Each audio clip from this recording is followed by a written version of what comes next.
Hey guys, it's Marley. Welcome back to my channel. Today is the start of Winterween. So if you don't know, Winterween is a yearly readathon that Gabby Reads puts on. She also does a Summerween version in the summer. It's about reading Halloweeny, spooky books during the winter or in summer. It's reading those books in the summer. A great way to keep the spooky season going. And of course, I love reading thriller books and I'm trying to get more into horror. So I definitely wanted to participate this year. If you guys don't know, last year, I didn't read as many thriller books as I would have liked, thriller or horror. So I wanted to start off this year reading more of those books because it's a goal of mine to just read more thrillers and less romance or less fantasy. So if you want more information about Winterween, I'll have some links below to Gabby's video. Basically, she has a number of prompts for us to try to complete during the week. I'm going to do my best to complete as many as I can and vlog my experience. So let's pull up the prompts. First of all, we have read a book in the dark or at night. So I'm just gonna read at night and do that. Next is to read a thriller or horror book. So I'll obviously be reading all thriller or horror. And then it's read a book with a house on the cover or in the title. So for this one, I'm gonna read We Used to Live Here. This is a really popular horror book from 2024. And obviously there's a house on the cover. So I was like, that's perfect. I know it's about these people who come and knock in at this couple's door. And they're like, hey, we used to live here. Like, can we come look inside? Can we show our kids where we used to live? And they let them. And then I guess these people just like never leave. And creepy stuff starts happening. I have no idea what direction it's gonna go, but yeah. And we have read a horror book published 5 or more years ago. I think for this, I'm gonna go with The Patient. This is about like a mental patient, I guess you would say, who has been hospitalized for years. No one really knows what's wrong with them, but then one day this therapist comes. He wants to take on this case to figure out what's going on with this patient, even though everyone before that's treated the patient, I think, has ended up dead. So it sounds really creepy. Then the last prompt is to read a novella, manga, or spooky audiobook. Not 100% sure what I'm gonna do for this. I think The Patient might count as a novella, but if not, maybe I'll try to read one of these books on audio, or maybe I'll sneak in a manga. I don't know. In terms of my current read, before I get to all of those ones, I have started reading Bunny by Mona Awad. This is, of course, a really popular horror book. As you can see, I am annotating it. I'm not like a big annotator, but I just do this for my friend every year. So I'm going to be giving this to her after. It's been tricky trying to figure out what I want to annotate. I've never annotated a horror book before, just romance or thriller. So far I have pink as funny because there's just some funny moments in here. I put red as like creepy cult stuff, and I figure that's going to become a big element later. Blue is sad. And then I just put a green for like dark academia vibes, but I haven't really put many of those. But yeah, this is of course about this girl Samantha who goes to university. She's a little bit of an outcast there, hence the sad things, but she ends up getting invited to join this kind of cult situation of the bunnies. It's actually, their cult is I guess called the Smut Salon, but it's these like 4 girls and they all call each other Bunny. And our main character used to like make fun of them and look down upon them at the beginning of the book, but I think obviously she's gonna like end up joining them and descending into this weird cult. So I haven't gotten too far so far. I'm nearly 50 pages in out of 300, so it hasn't gotten too freaky yet. It definitely is a little bit weird, but everyone says it's like such a weird book. So I'm definitely intrigued to see where this will go. It is a Friday that this readathon is starting on. Sorry, I almost dropped a bunch of books. So I'm actually not doing anything this weekend. I don't have any like official plans to leave the house. So I think it's really great that I should be able to read a lot. And yeah, let's just get into the vlog now.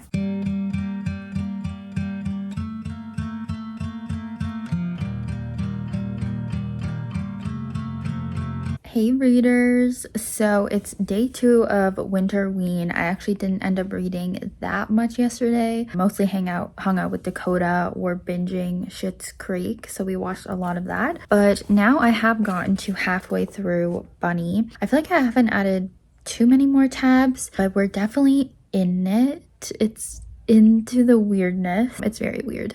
Like, that's the main thing I see people say about it, and that's the main thing I can think to say about it. Like, we are really into this cult. Samantha's really gotten gotten involved with these bunnies. And yeah, it's weird. A lot of bunnies are in like, I don't really know what to say. There does seem to be a lot of like metaphors or like references to fairy tales, different fairy tales, Alice in Wonderland being an obvious one with bunnies, like the white rabbit bringing her down the rabbit hole into this whole other world. There's like gender, I guess, maybe commentary going on. I don't really know. The commentary is actually not really clear to me of what it's trying to say. I mean, it's dark academia, so I'm kind of seeing how there could have been inspiration from the classic dark academia book A Secret History, which I did read and enjoyed. I mean, there's a character in that book called Bunny for one, and just yeah, like Samantha's going to a university that's known to be very prestigious, very artsy. It's dealing with these same themes of, I would say, isolation again. These bunnies are just so involved with each other.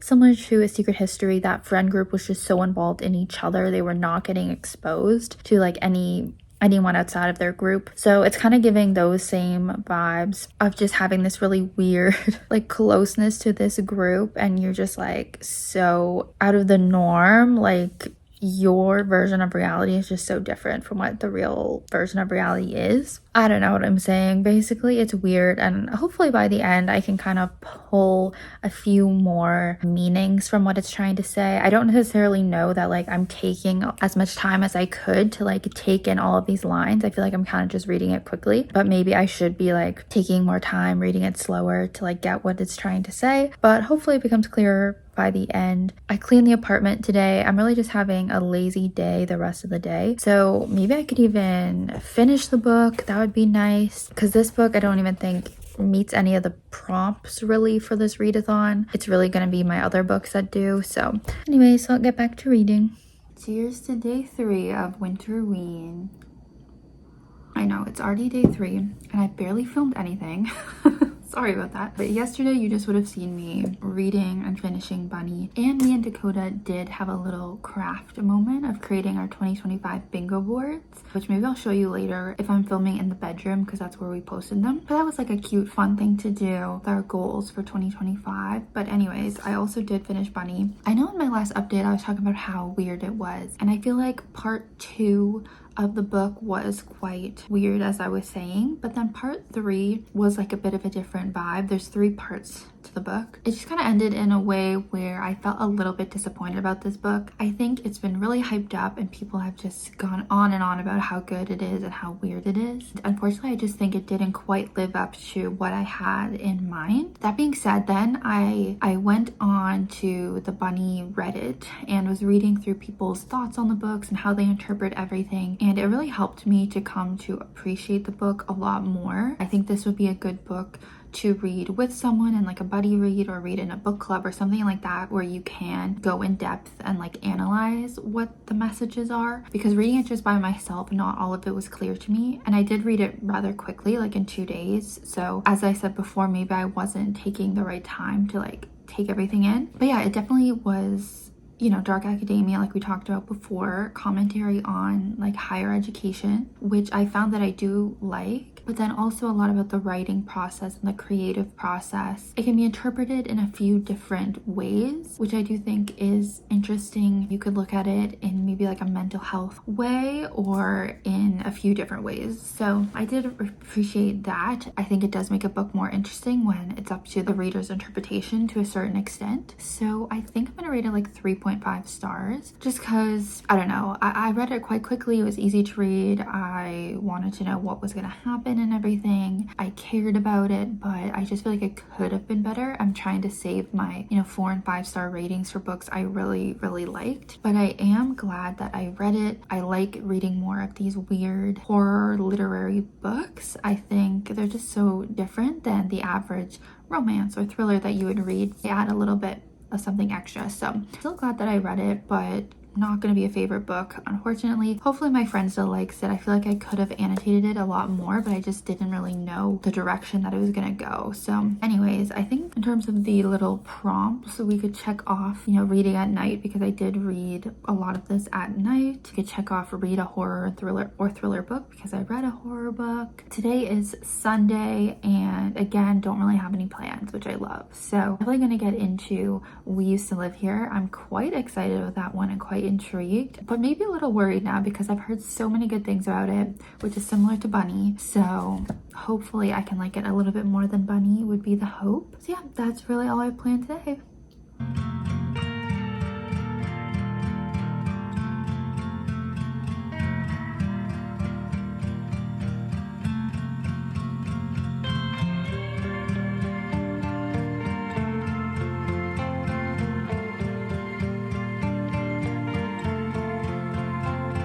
Hello, it is later in the night and I am 50% of the way through We Used to Live Here. Kind of snuck up on me, but all of a sudden I was like, oh, I'm 54% of the way through. I should probably update you guys. I've really been liking it. It's really creeping me out, especially this last chapter I just read. I'm quite excited to continue reading it, but yeah, it's basically about this woman, Eve, and she is alone in her house, a house that her and her partner had just recently moved into. They're gonna like fix it up and then sell it. Then this family comes knocking. The dad is like, hey, I used to live here. This is my childhood home. Do you mind if I show the kids around where I used to live? And she's very like nervous about it. She is someone who experiences a lot of anxiety and paranoia, and her partner is the one who's a little bit more like headstrong. But yeah, because she's kind of like a people pleaser and stuff, she ends up letting the family in. The dad's, you know, showing the kids around. Her partner eventually does come home, but like things keep happening where like the family has to like stay at the house, or like they're kind of like refusing to leave the house. And that's kind of the premise to start it. And then I don't want to like get too into where it's going, but it's getting pretty like freaky. It's giving like paranormal. I almost don't even want to say some of the other adjectives about it or tropes or anything because I don't want to spoil, but it's going in some interesting directions that I can kind of maybe piece together a little bit of what's going on. I feel like I watched a movie recently that had a bit of like a similar premise potentially. So I'm just very interested to see where it's gonna go. As I said, it's really scary. Like this house is seeming quite not haunted, but there's really like creepy things going on in the house and confusing things. And we're also getting these random documents after each chapter as well, giving some different information, but a lot of the information also seems kind of random sometimes. So it'll be interesting to like piece everything together. We also just had a little bit of an actual kind of puzzle to solve in one of the documents that I just did. So yeah, it is quite good. I mean, reading 50% in one day, and I'll probably keep reading the rest of the night, to be honest, is a good sign. I've mentioned some of what's going on to my boyfriend, and he said that it's giving like Lovecraft, which I don't really know anything about that. He said maybe it's like a Lovecraft retelling or something. I don't know. So that really means nothing to me, but maybe it means something to you. Oh, I guess I could show you some of my bingo cards since I'm in here. Some of it's like personal, so I don't want to share, but I feel like I could show some of it. Okay, Marley's bingo card. Read 100 books. Cook 10 new recipes. That's gonna be tricky. This I can do. Have 10 plus 5-star reads. Really hoping to have this. Learn some German because I'm going on a Europe trip to Germany, so those kind of go hand in hand. We'll see if I get around to doing that. Keep A1C at 6.5. That's related to my diabetes. Reach this amount of subscribers. Please subscribe if you haven't already. Stay consistent with jump rope is a bit of a health one. Go on a trip with friends. I'm trying to block out some of the personal ones. Turn 29. That's like a given one. Get back into writing, aka write anything. That would be nice. Get a tattoo. Haven't got any tattoos before, so that could be interesting. Visit a new state. Host a dinner party. That would be fun.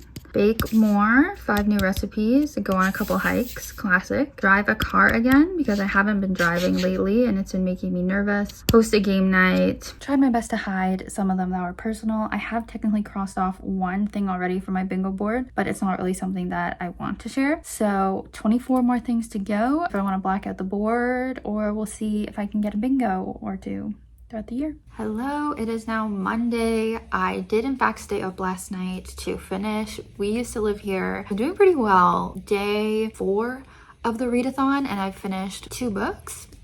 Not bad. So yeah, as you guys saw, I was really loving this book. Unfortunately, at the end, I don't know, I didn't love the ending quite as much. So I ended up rating it like 4 or 4.5 stars. It just didn't give me quite that 5-star feeling at the end like it was throughout the rest of the book. Like I said, it was like so creepy. I was really grateful that Dakota was like sitting beside me and I wasn't home alone, or I definitely would have been like really creeped out. But I don't know, with how it ended, I feel like with this type of concept, it could have had more of an open ending, which sometimes those can annoy me, but I feel like this one was a little bit too like clear of an ending with the evidence that we got. Like it was pretty clear to me what was going on. Then at the same time, there were certain things that weren't answered that I wish were.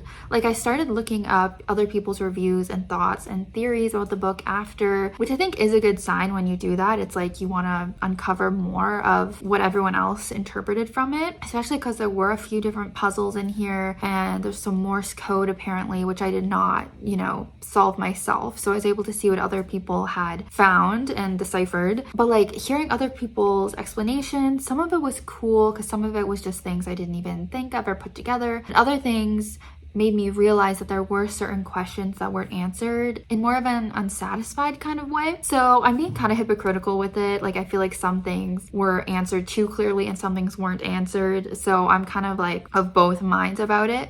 But anyways, I do think this is really worth reading and worth the hype. I just wish, I don't know, something about the ending could have just made it be the full 5 stars. But I do think the horror elements were done really effectively, especially with like how he described sounds. I think that's what made it the most scary, is because he would really describe the sounds that the characters were hearing. I feel like that's one of the most scary things, is like you can't see something but you can hear it, and that was really creeping me out. And I could just really picture this as like a movie in my head. I think it would be a really good scary movie, and I think in the acknowledgements he even said like he does have a Netflix movie deal. I think that would definitely be good. There's also talk of maybe a sequel coming to like explain, I guess, some of these things that I said could have been developed more.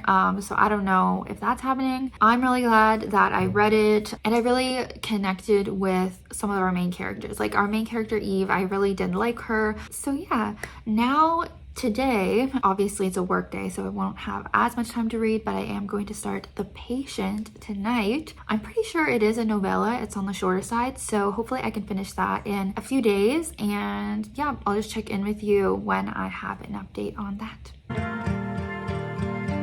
I just read out this author's note to Dakota, and what did you say? It's just a creepypasta. It's a creepypasta. It stole all of it from a creepypasta. And you think it's which one? I don't want to say that because it could be wrong. Oh. And what is a creepypasta? It's just a scary internet story that was spread. Definitely sounds like that. Pause to read. Hello vlog, coming at you here for an update on The Patient. It is Tuesday, which means day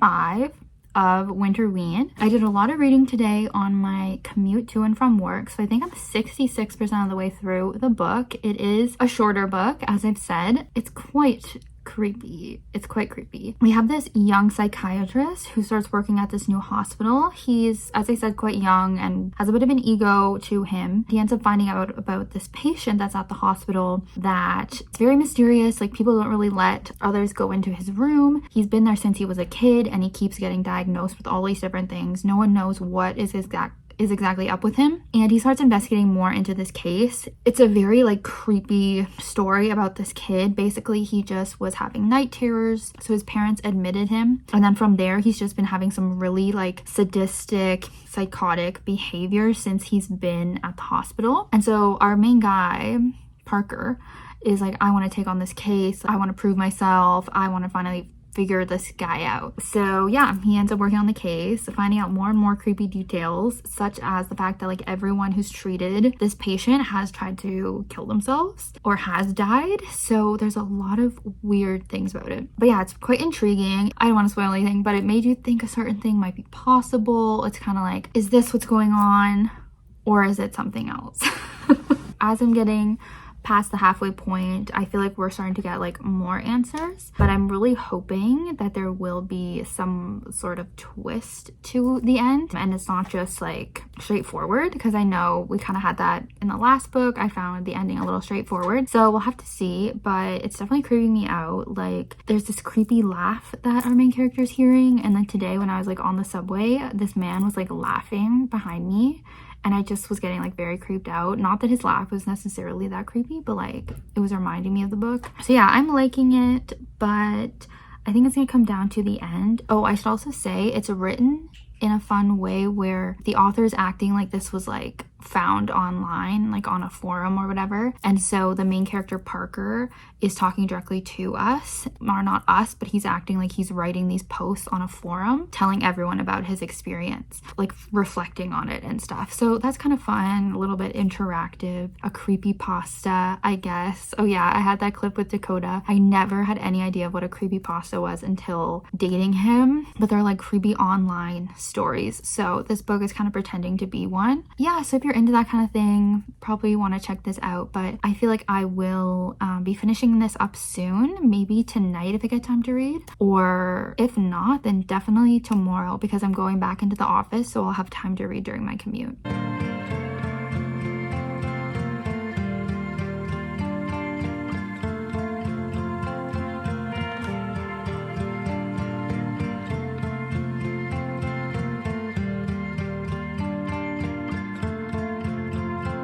Alright vlog, here to check in for the end of The Patient. I forgot to update last night when I finished it, but yeah, finished The Patient. I ended up rating it 3.5 stars, so not as good as I hoped, but here's the thing, like I was enjoying it so much throughout. I shouldn't say so much, like I was enjoying it throughout. It was definitely intriguing me. I wanted to know what was going on with this patient, what was the truth. The book is relatively short, so we do find out, and our main character, you know, solves it and he puts it all together. I don't know why, there's just something with the ending of these horror books.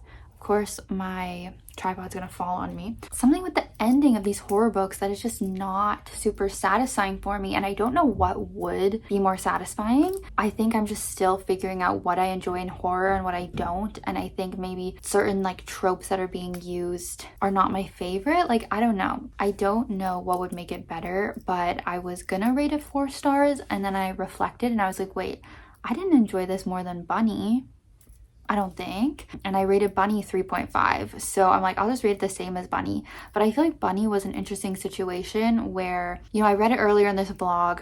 I feel like I didn't love it, but I liked it, but it's almost like it's sticking with me more, like I'm reflecting more like fondly on it for whatever reason. So that's interesting. So maybe it did deserve a higher rating, I don't know. Maybe I need to take longer with my ratings for horror because they're just different than thrillers. Like I think I keep looking for like a big twist or something like thrillers have, and that's just not what horror is. So I don't know if I still need to like adjust how I judge these books, but basically I would say The Patient is a good horror book, but it was a little bit like graphic. Like there were certain things that were disturbing I didn't love reading about, but I mean that's kind of the point of horror, I guess. And yeah, I don't know, I just think that the ending left me feeling a little bit but I still overall like it. I like the format of it being this like post that this guy was writing, reflecting on. Yeah, pretty creepy book. So I did start reading another book on my commute this morning. Of course, I only had these 3 books as my main TBR, but I did get Good Bad Girl by Alice Feeney from the library as well. So I'm gonna sneak in a last book here, a thriller book. I don't know if I'll be able to finish it before the readathon's done, but I'm gonna start it at least. Alice Feeney is one of my favorite thriller authors. I haven't read all of her books yet, but the ones I've read I've loved. I think I've given 2 of them 5 stars. So unfortunately, I was looking at Goodreads and this seems to be like one of her least popular ones. I saw some bad reviews from people who normally like her. So now I'm like, ooh, this is not great, but we'll see. Maybe I will still like this book. I'm only 10% in, so I'm not really going to speak on it yet. I'm going to wait till I'm further in. But yeah, I'm pretty happy with how much I'm reading this week. Like 3 books done. That's great. Hey vlog. Oh. Hey vlog, it's been a minute. It is now Friday, so Summerween has ended. Yesterday was the last day. I don't think I updated at all because You know, I read 3 books, and then yesterday I think I was just read out. Like, I didn't really feel like reading too much. I was stressed about a few other things, but towards the end of the night I did end up reading more of Good Bad Girl by Alice Feeney. I did get to 50% of the way through that book, so just thought I'd quickly update you and end off the vlog. In this book, we're following a number of different women. The theme of the book is very much kind of about mothers and mother-daughter relationships. So we have a number of different women, and we're exploring their lives and their relationship with their mom or their daughter. There are a few, you know, connections that we're figuring out as we go through. I assume they're all going to be connected at the end of the day, and there's going to be some twists regarding how they're all connected, which I feel is like a classic Alice Feeney thing to do. But yeah, I'm definitely intrigued, but it's hard to say. Like, Alice Feeney has one of those thriller writing styles where it's very like easy and quick to read. So last night I was flying through quite a few chapters, so I always like that kind of pacing, that kind of writing style. But I don't know, like, I feel like I'm not sure if this mystery is gonna be the best, especially because I read those negative reviews. I'm wondering like if I'm gonna agree with them, because for example, our very first chapter is a mother who's very overwhelmed with her child at the grocery store, and then all of a sudden her child disappears. So we know there's some sort of situation where a child has been stolen from a mother, and then we're hearing about this other lady who is a mother and her daughters recently ran away. Then we're reading about a young 18-year-old girl. Then we have an elderly lady living in a care home, and then we're also following that lady's daughter. I think those are the different perspectives, so we're just trying to figure out like how they all relate to that original crime of the child being stolen. We also just had a murder happen at the care home, so we're going to be trying to figure out like who did the murder and why. So I'm definitely intrigued by all of this, but I don't know, I just feel like it's not going to be super shocking just with what we found out so far. I'm kind of putting things together, but we will see. I will report back in my February wrap up, so be sure to subscribe so you can see that. But yeah, pleased to say I completed all of the prompts in Summerween. I don't know if I said that before, but of course I read a book at night, so that accomplished the first prompt. I read a thriller or horror book. I read multiple, obviously. I read a book with a house on the cover. I read a horror book that was 5 years or older, and I read a novella. I'm counting The Patient as a novella. So yeah, pretty successful Summerween to read 3.5 books, do all the prompts. It was really fun. I just love reading thriller books, and obviously I'm still getting used to reading horror books and figuring out what I like, but I'm definitely having a good time doing that. Definitely would recommend We Used to Live Here. That's obviously my #1 book from this vlog, so you can take that as a recommendation. But yeah, thank you guys so much for watching. If you participated as well, let me know how it went for you, or if you posted a vlog and I can go check it out. But yeah, thank you so much for watching. Is Peach about to jump into frame? Oh. And I will see you guys soon with a brand new video next week. Bye.